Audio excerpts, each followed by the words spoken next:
Hello, welcome back to the YouTube channel of Bethel Evangelical Free Church, Hanley. This is another historic church in Lincolnshire.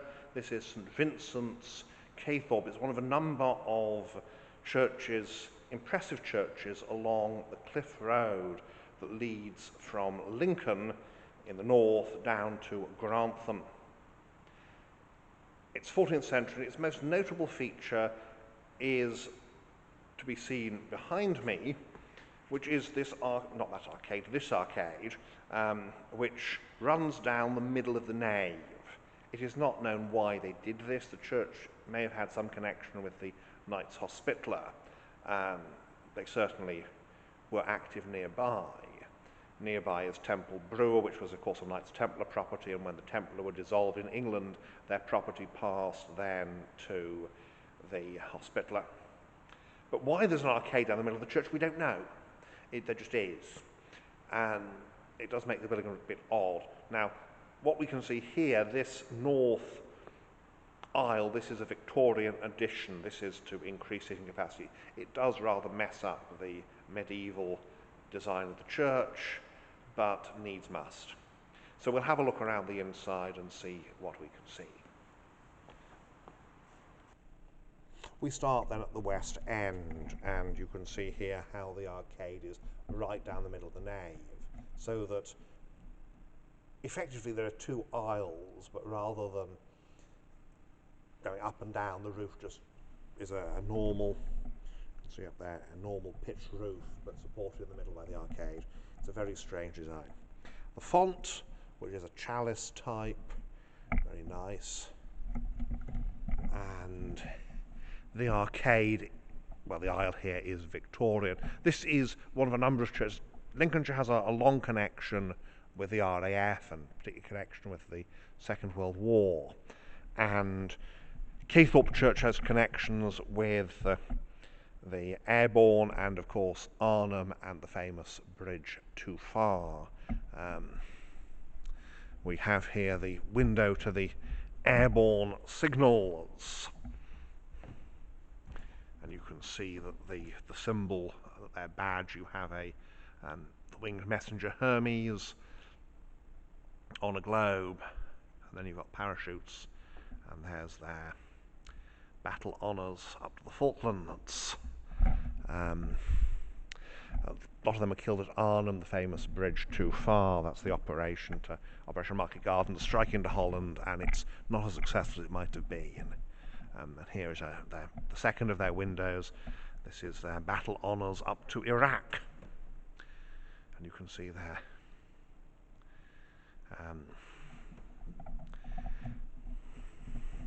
eagle lectern, quite common. It is a cruciform building with a crossing tower, although of course the form is somewhat altered by this. Memorial to Sir Edward Hussey of Welbourne. Welbourne is not very far away. Organ there at the back of the nave, and the addition of the Victorian aisle has given it a more typical nave with two aisles feel, until of course you come and notice that the arcade goes right down the middle of the to the middle of the tower arch. And over here, Victorian pulpit. Over here we have the Honourable Sir Charles Hussey. There he is, in his informal outfit. Those are the days when men wore wigs as formal, and you just have that sort of hat stroke turban type thing. Under the tower we have, and they're only very shallow transepts. You can see up there, that's probably, from the look of it, that would have been to do with the rood loft. There is the chapel of the BVM, as they say, that's an old altar frontal there, and we go into the chancel, up, and we have this triptych, Gloria tibi Rex Gloria, glory to the King of Glory, and very much John's Gospel, but the glory of the cross. And the Te Deum in the east window. East window is relatively small because of that great big reredos, and perfectly okay. And there we have Christ, the Good Shepherd and the Light of the World. In fact, the Light of the World is not too much referencing Holman Hunt's picture. Not as much, well, not that one complains too much of Holman Hunt's picture, but it's nice to see it done differently. And there is Mary Magdalene and the risen Christ, Rabboni and Mary. For thy glorious resurrection we praise and bless thee, O Lord. And here you can see just how bizarre that central arcade looks. Because it's just very, very unusual. There are apparently a small number of other churches like this in England. There's certainly one other in Lincolnshire, although that is, I believe that's late 19th, early 20th century. In terms of medieval churches, this is incredibly odd and unusual. Whether you think it's attractive or not is a matter of personal taste. I just find it odd.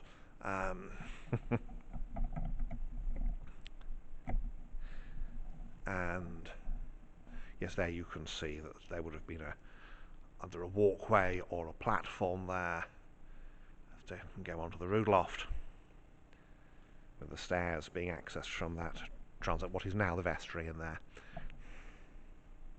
And so that's the inside here at Caythorpe, with and you can see how the, well, let's put it over there so you can't quite see the Victorian aisle, and that's the effect that it would have had originally. So we'll go outside now. So we are outside at Caythorpe. You can see here again we have a spire on top of the tower. You can also see that the walls are striped. We have alternating bands of ironstone and limestone, which gives this very nice effect. It's intended to impress, that you come here and you can see, yes, this is an important church, which it is, and you can see the two windows at the west end, of course, because of that central arcade. So let's have a look around the outside. And so here we go, and you can see the striped building here, porch. You can see how shallow the transepts are. They are really just practically decorative, but they're there. West end, and again because of the central arcade, the west door is to one side here. It isn't central as they normally are, and hasn't been used in a very long time. Understandably so. There's no good reason to use it when you've got a nice big porch here. So we've just got to respect the lie of the land here to get up. It's a glorious spring day. It hasn't been spring very long. Manor House, part of the Manor House next door, Manor House complex, and here's the west door, and you can see here you've got a dragon carved in one corner and these grotesque faces. Now thankfully when the Victorian aisle was added, they did respect the striped effect of the building, although it's not quite exactly the same. There is an attempt at least to reproduce it. And I suspect some of the differences are to do with concerns as to what is and is not safe. Because the problem with alternating bands like this is you're alternating harder and softer stone. So it's not quite as pronounced, partly of course because he's Victorian, so it hasn't been weathered as much, but also because of this. And it is on the north side, the side that faces away. Well, it's a very, very good imitation of 14th century windows. So they have, well, the Victorians like their 14th century buildings, so it's the right style for them. And here we go, you can see there the transept on this side, north transept, and how the window has been reduced in height.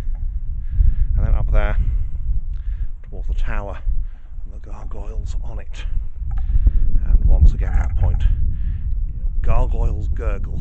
They are decorative waterspouts. generally believed that the term gargoyle comes from a word meaning to gurgle, because of the sound they make, and they gurgle in their throats because that's what they're doing. They are vomiting out rainwater, and of course you want to throw it clear of the building so it doesn't damage the walls. So it's a very clever way of incorporating both an artistic element and a practical. And it's very typical of these medieval buildings that yes, there are things that are not practical, but for the most part there's an attempt to integrate the practical and the beautiful. This is this sort of thing that then informs movements like the arts and crafts movement. And there you can see those two slits. That's where the stairs go up, which eventually lead into the tower. And so that then is St Vincent's here at Caythorpe. You can see there the pinnacles as well, because it's a very important church. Ancaster stone on the tower. The spire is slightly sugar cone shaped. It used to be a bit tall. It was reduced in height after a lightning strike. So that is the outside here at St Vincent's. St Vincent's Caythorpe is one of the more bizarre buildings in church buildings in Lincolnshire, certainly in this area. It stands out. I mean, it's not, but it depends on taste, I suppose. Some people do think it is bizarre, weird, and they don't like that central aisle, but it's bizarre whether you think it's nice bizarre or not so nice bizarre. So thank you for watching. I do like it, actually. It's great fun. So thanks for watching, and may God bless you and keep you until